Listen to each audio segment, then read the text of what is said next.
心农场是这2年最热门的全民运动。上班族忙里偷闲，拼了命也要上线耕地偷菜。但是苏富家与早已女修这对中日联姻的夫妻，人过中年，把人家的虚拟活成了自己的真实。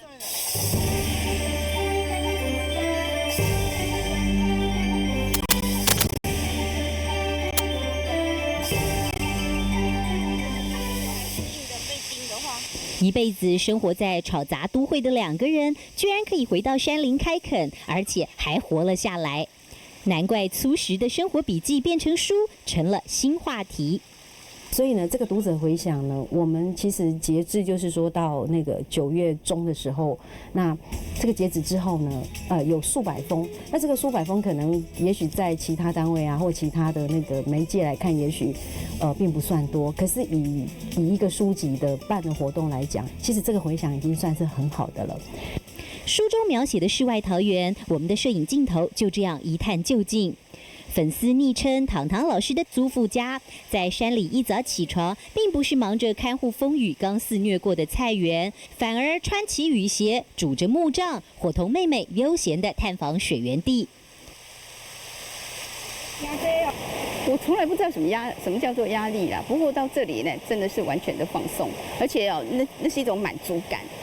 嘿，他就是讲不出来，你到这边就是很快乐、很满足这样，嘿，你就不需要呼吸就很快乐了，在这里光是呼吸就让你非常非常的快乐了，哎，对啊，一天行一座，嘿，身体就好甲嘿，那体魄。说不出的满足，是因为相信一会儿到家，老公会准备好一桌全部自己种的粗食，等他大快朵颐。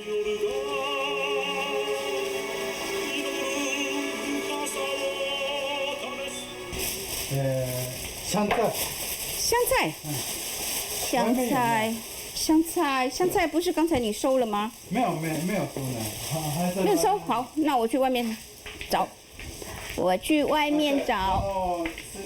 啊，保利龙箱里面。拿起锅铲，日本老公早已女修，早就可以独当一面。对，这个台湾人少听到的日本姓氏早已女，就是先生的家姓。搬来台湾，住进山林，改变了大半生。递菜、给盐、试味道，他这个日本大胃王早被老婆训练成台湾粗食口味儿。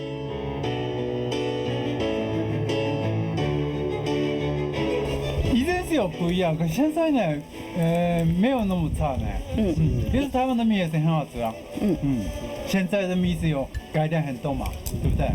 所以呢，我是觉得没有差。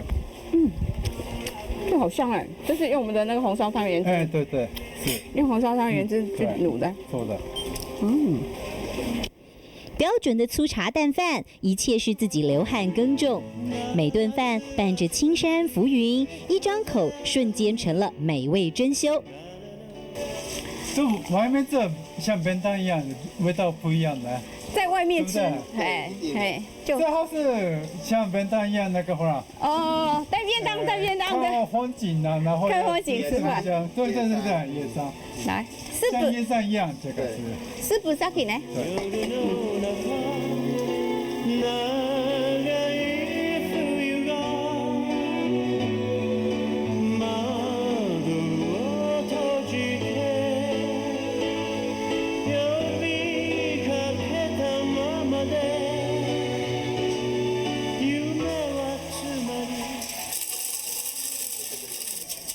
茶足饭饱，糖糖老师忙着张罗吊床午睡，日本老公在一旁打开收音机，再煮一杯咖啡。一手捧着小说，一手推着吊床，悠闲地度过这个烈日午后。至于菜园的农事，睡饱了再做打算。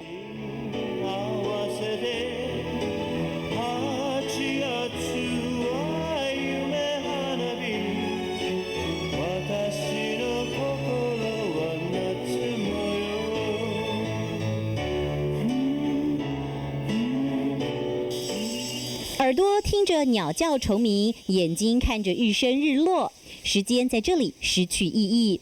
对早已女修这个都市英娜来说，是压根没想过的事情。所以你那时候有想过说，有一天隔了几十年之后，会来台湾过这样的生活吗？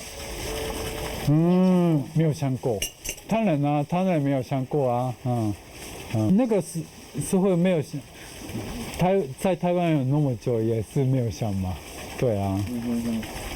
昭和33年出生的早乙女修是日本战后婴儿潮的一代，背负家人与国家的期许，人人都期望她成为白领精英，但她身体里却住着骚动的灵魂。当个朝9晚5的东京上班族，只有短短半年的时间。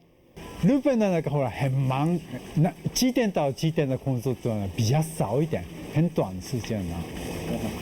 都是有那个旅行社啊，还有来台湾，所以有进那个望远镜的公司嘛，上班嘛，对，那个日本上班的时间是很短，虽然不安于世，却没想过会娶个台湾老婆，从此定居台湾，更没想过要远离尘嚣，离群所居。